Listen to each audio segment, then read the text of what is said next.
ಚಿಕ್ಕಮಗಳೂರು ಇಡೀ ರಾಜ್ಯದವರು ತಿಳ್ಕೊಬೇಕು. ಇವತ್ತು ಇವ್ರು ಎಂತೆಂತ ಕುತಂತ್ರ ಮಾಡ್ತಾರೆ ರಾಜ್ಯ ಕಮಿಟಿಗೆ ಬಂದು ಹೇಳ್ತಾನೆ. ನೀವು ತಿಳ್ಕೊಳ್ಳಿ, ಎಲ್ಲ ಕಮಿಷನ್ ಚೆನ್ನಾಗಿದ್ದಂಥ ಟೀಮ್ನ ಫೇವರ್ ಮಾಡ್ತಾ ಇದ್ದಾರೆ. ಇಡೀ ರಾಜ್ಯದಲ್ಲಿ ಎಲ್ಲಾ ಜಿಲ್ಲಾಧ್ಯಕ್ಷಗಳು ಇವ್ರ ವಿರುದ್ಧವಾಗಿ ಮಾತಾಡ್ತು ದುಡ್ಡು ಇಸ್ಕೊಂಡು ಅಧ್ಯಕ್ಷನ ಆಯ್ಕೆ ಮಾಡ್ತಾರೆ. ಕಮಿಷನ್ ಮಾಡ್ಕೊಂಡು ಆಯ್ಕೆ ಮಾಡ್ತಿದ್ದಾರೆ. ಇದು ಎಲ್ರಿಗೂ ಗೊತ್ತಾಗಬೇಕು. ನಾನು ರಾಜ್ಯದಲ್ಲಿ ಯಶ್ಪಾಲ್ ಬೋರೆ ಸರಿಗೆ, ನ್ಯಾಷನಲ್ ಕಮಿಟಿ ಮುನಾರ್ ಸರಿ ನಾನು ಕೇಳ್ತಾ ಇದ್ದೀನಿ, ಇದು ನಾವು ದಯವಿಟ್ಟು ಆದಷ್ಟು ಬೇಗ ಇದು ಮಾಡ್ಕೋಬೇಕು. ತರಾತುರಿ ಚುನಾವಣೆ ನಡೀತಿದೆ.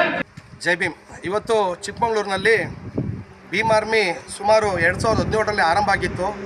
ಸುಮಾರು ಒಂದು 2,000ರಿಂದ 3,000 ಮೆಂಬರ್ಶಿಪ್ಪು ಚಿಕ್ಕಮಗಳೂರು ಜಿಲ್ಲೆ ಒಳಗಡೆ ಭೀಮ್ ಆರ್ಮಿ ಏನು ಸತತವಾಗಿ ಮೆಂಬರ್ಶಿಪ್ನ ಮಾಡಿತ್ತು. ಭೀಮ್ ಆರ್ಮಿ ಇಡೀ ರಾಜ್ಯದಲ್ಲಿ ಚಿಕ್ಕಮಗಳೂರಲ್ಲಿ ತುಂಬ ಚೆನ್ನಾಗಿತ್ತು. ತುಂಬ ಕಾರ್ಯಕರ್ತರು ಶ್ರಮಪಟ್ಟು ಈ ಭೀಮ್ ಆರ್ಮಿನ ದೊಡ್ಡ ಮಟ್ಟಕ್ಕೆ ತೊಗೊಂಡೋಗಿದ್ರು. ಆದರೆ ಇವತ್ತು ಈ ತಬಸ್ಸು ಮೇಡಮ್ ಅಂತ ಹೇಳಿ ರಾಜ್ಯ ಉಪಾಧ್ಯಕ್ಷೆ ಅಂತೆ, ಮತ್ತು ರಾಜಗೋಪಾಲ್ ಅಂತೆ.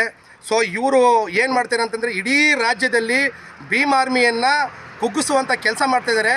ಉದಾಹರಣೆಗೆ ನೀವು ಮೊನ್ನೆ ಬೆಳಗಾವಿ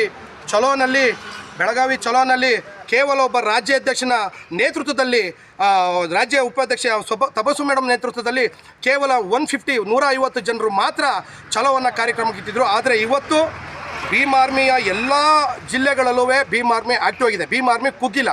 ಕಾರಣ ಏನಪ್ಪ ಅಂತಂದರೆ ಇವರು ರಾಜ್ಯ ಕಮಿಟಿ ಸರಿ ಇಲ್ದಿರತಕ್ಕಂಥ ಕಾರಣದಿಂದ ಇವತ್ತು ಭೀಮ್ ಆರ್ಮಿ ಇವತ್ತು ಇಂಥ ಒಂದು ಸ್ಥಿತಿಗೆ ಹೋಗಿದೆ. ಸೊ ಇವತ್ತು ನೀವು ನೋಡ್ತಾ ಇದ್ದೀರಾ, ನೀವು ಮಾಧ್ಯಮದವರು ಇವತ್ತು ನೋಡಿದ್ರಿ ಯಾವ ಮಟ್ಟಕ್ಕಾಗಿದೆ ಅಂತಂದರೆ ಎಲ್ಲವೂ ಕೂಡ ಕಮಿಷನ್ ದಂಧೆ ನಡೀತಾ ಇದೆ. ಯಾರು ದುಡ್ಡು ಕೊಡ್ತಾರೆ ಅವ್ರನ್ನ ಅಧ್ಯಕ್ಷರು ಮಾಡ್ತಕ್ಕಂಥ ಕೆಲಸಗಳು ಇಡೀ ಎಲ್ಲ ಜಿಲ್ಲೆಯಲ್ಲೂ ಕೂಡ ನಡೀತಾ ಇದೆ. ಸೊ ಇದು ಆಗಬಾರ್ದು. ನಮ್ಮ ಕನಸು ಏನಿದೆ ಅಂತಂದರೆ ದೇಶದ ಬದ್ಧತೆ, ಸಂವಿಧಾನ ಉಳಿವು, ಈ ಕಟ್ಟ ಕಡೆಯ ವ್ಯಕ್ತಿಯ ಧ್ವನಿ ಕೇಳಬೇಕು, ನೋವು ಕೇಳಬೇಕು ಅನ್ನೋ ಒಂದು ಉದ್ದೇಶ ಈ ಭೀಮ್ ಆರ್ಮಿ ಸಿದ್ಧಾಂತ ಇರ್ತಕ್ಕಂಥದ್ದು. ನಾವು ಚಂದ್ರಶೇಖರ್ ಆಜಾದ್ ರಾವಣ್ಣ ಅವ್ರನ್ನ ಪ್ರಧಾನಿ ಮಾಡ್ತಲ್ಲಿ ನೋಡಬೇಕಂತ ಹೇಳಿ ನಾವು ಕನಸು ಕಟ್ಟಿರ್ತಕ್ಕಂಥದ್ದು. ಆದರೆ ಇವತ್ತು ಈ ಒಂದು ಏನು ರಾಜ್ಯ ಕಮಿಟಿ ಏನಿದೆ, ಅವರು ಸರಿಯಾದ ಒಂದು ರಾಜ್ಯ ಕಮಿಟಿ ಇಲ್ಲದೆ ಇವತ್ತು ಈ ಮಟ್ಟಕ್ಕೆ ಯಾರು ದುಡ್ಡು ಕೊಡ್ತಾರೆ ಅವ್ರನ್ನ ಅಧ್ಯಕ್ಷನ ಮಾಡ್ತಕ್ಕಂಥದ್ದು ಇದು ಎಲ್ಲ ಜಿಲ್ಲೆಗಳಲ್ಲೂ ನಡೀತಾ ಇದೆ. ನಾನು ಇವತ್ತು